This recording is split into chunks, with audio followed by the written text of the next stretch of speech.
Bonjour à tous, pour ce tuto numéro 3, nous allons nous intéresser au papier à origami et puis réaliser une petite boîte. Alors tout d'abord, il faut savoir que le papier origami est la majorité du temps de forme carrée. Donc qu'est-ce que ça veut dire de forme carrée?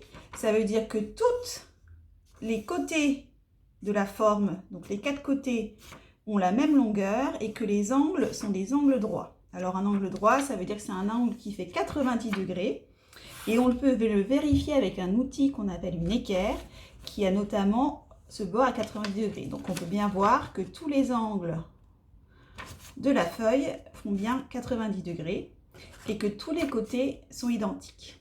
Alors pour ce papier origami, on en trouve pas mal dans le commerce. Alors c'est soit de forme, de différentes tailles, unies, ou alors on peut aussi trouver du très beau papier japonais, d'origine du Japon, qui là pour le coup vient aussi dans différents formats et avec de très jolis motifs. Alors quand il y a des motifs en fait, le motif se trouve sur une seule des deux faces. Donc on verra tout à l'heure un peu l'impact de ça. Ça veut dire qu'au démarrage de votre origami, il va bien falloir attention à où vous mettez le motif quand vous démarrez l'origami.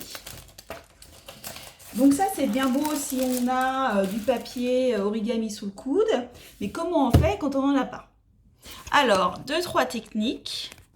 Premièrement, vous pouvez prendre une feuille, donc une feuille standard, sachant qu'une feuille c'est une forme rectangulaire, donc c'est-à-dire qu'on a déjà tous les angles droits, mais par contre on voit bien que les côtés ne sont pas égaux. Donc pour ce faire, on prend la feuille, on plie un des bords, je ne sais pas si vous voyez bien, pour le faire venir coller au bord le plus long. Donc on met le bord le plus court sur le bord le plus long en pliant au niveau de l'angle.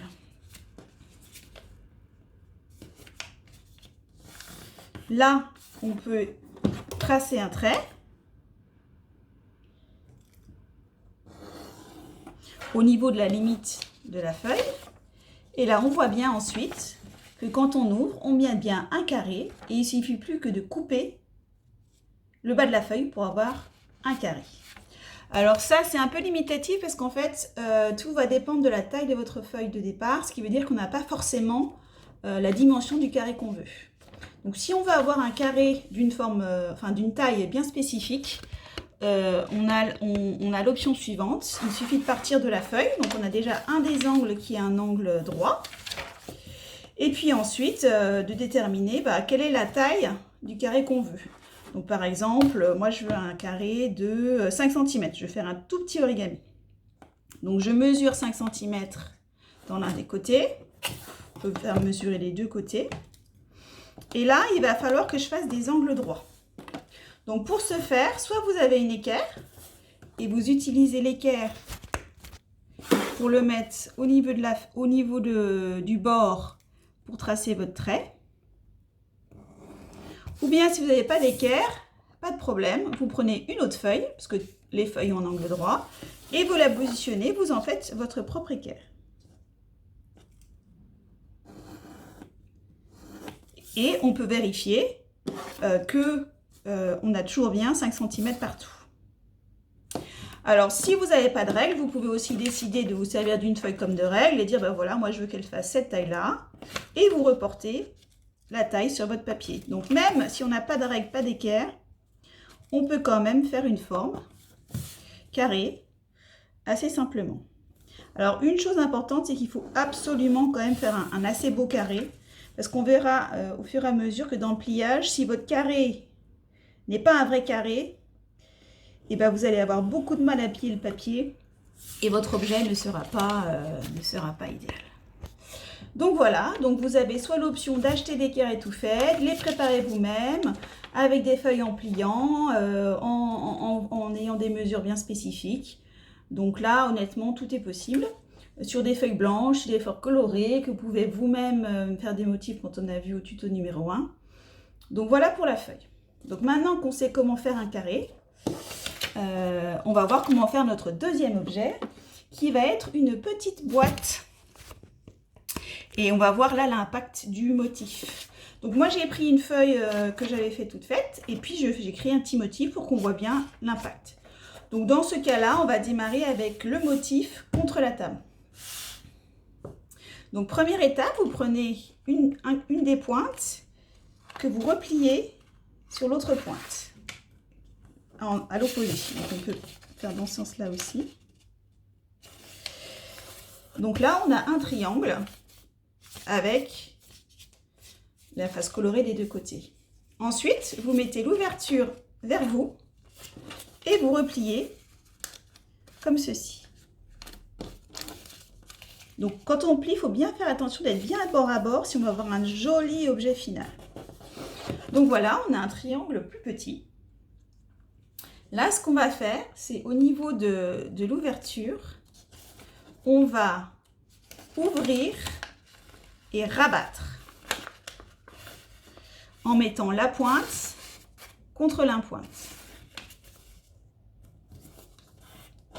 Donc là, on obtient un carré et un triangle.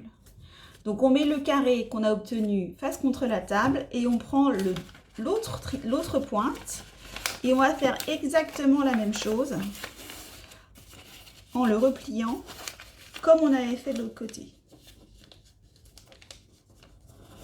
Donc là, on obtient un carré. Là, on va mettre l'ouverture vers soi. Donc là, c'est l'ouverture en bas. On peut voir comment c'est fait. Et on va venir plier, rabattre le bord ici au centre, au niveau du pli. Donc vous obtenez ceci. Je ne sais pas si on voit bien avec le motif. Voilà. On fait pareil de l'autre côté.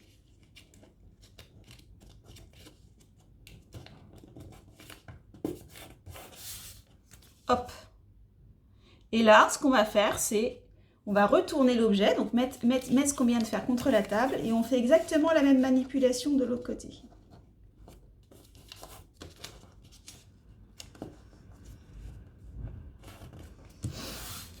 Voilà, donc à la fin, on obtient un espèce de petit cerf-volant. Ok? Donc maintenant, on va travailler sur chaque petit volant. En fait, si on ouvre les petits volants, on a cette forme-là. Et on va travailler sur chaque petit volant. Donc on prend un des petits volants que l'on vient, on met le pouce à l'intérieur et on vient aplatir pour créer une forme comme ceci. On fait la même chose de l'autre côté.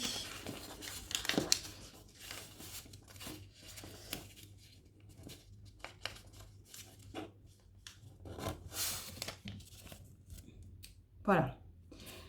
Et donc là, ce qu'on va faire, donc là, c'est toujours comme ça de l'autre côté. On va prendre cette partie-là, ici, qu'on va rabattre à l'intérieur, juste derrière.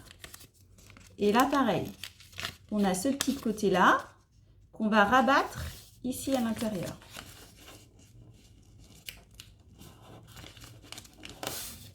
Ok, donc maintenant, vous avez un côté comme ça et un côté comme ça. Donc, on va faire la même manip sur ce côté-là. Donc, on ouvre.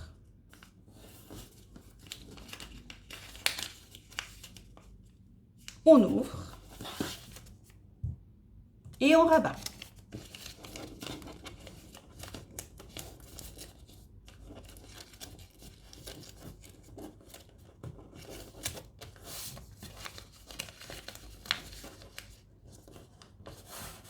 Donc, vous obtenez ceci.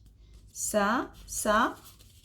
Et quand on ouvre, en fait, tout a la même forme.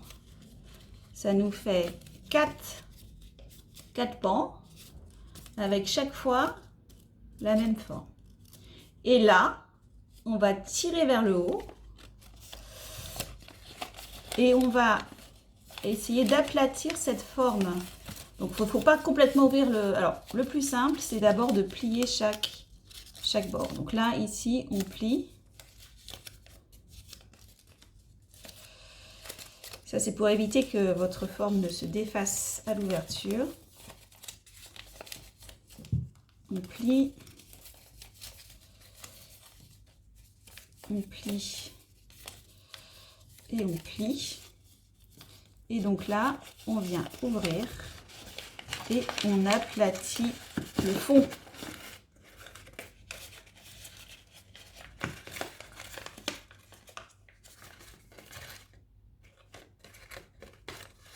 Et comme ça, on obtient une jolie petite boîte. Donc on peut mettre ce qu'on veut dedans, des trombones, des petits bonbons.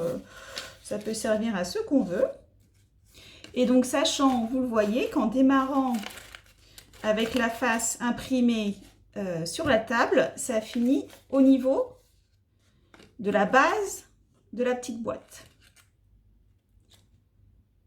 Donc ce qu'on va faire, c'est qu'on va essayer de voir ce qui se passe si on met le truc imprimé au-dessus. Donc là, ce que je vais faire, c'est que je vais défaire l'origami. Sachant que comme les plis ont été faits, ça va être assez facile à remonter en sens inverse. Par contre, je ne vous conseille pas de réutiliser du papier origami pour faire un autre objet. Parce que pour le coup, vous aurez plein de plis. Je ne sais pas si vous voyez. Et du coup, ça va être difficile de faire un autre objet avec. Par contre, si vous vous trompez de sens, vous pouvez le défaire et puis le refaire à l'endroit que vous vouliez. Donc là, on recommence, comme ça vous fera un petit rappel. On plie.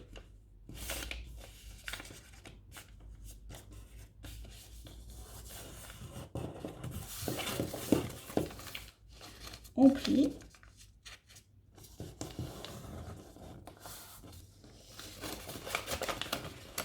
On ouvre.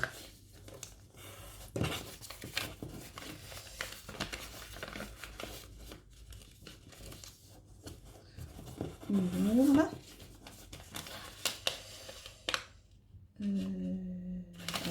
On rabat. On rabat. On rabat. On rabat. On ouvre.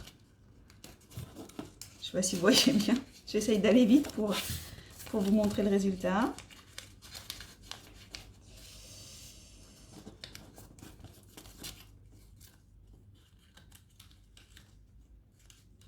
Oups, là. Et là, on met ça.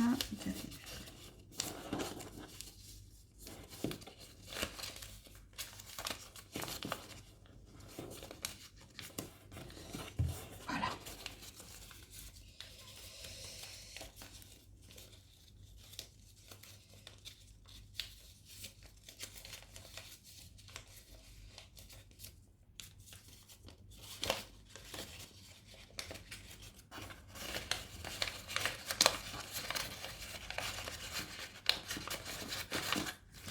Et là, en ouvrant, en ayant démarré avec le motif face à nous et pas sur la table, on a le motif au niveau des ailettes. Voilà, donc ça c'était pour vous illustrer quand même l'importance de démarrer avec le motif au bon endroit en fonction de ce qu'on veut obtenir.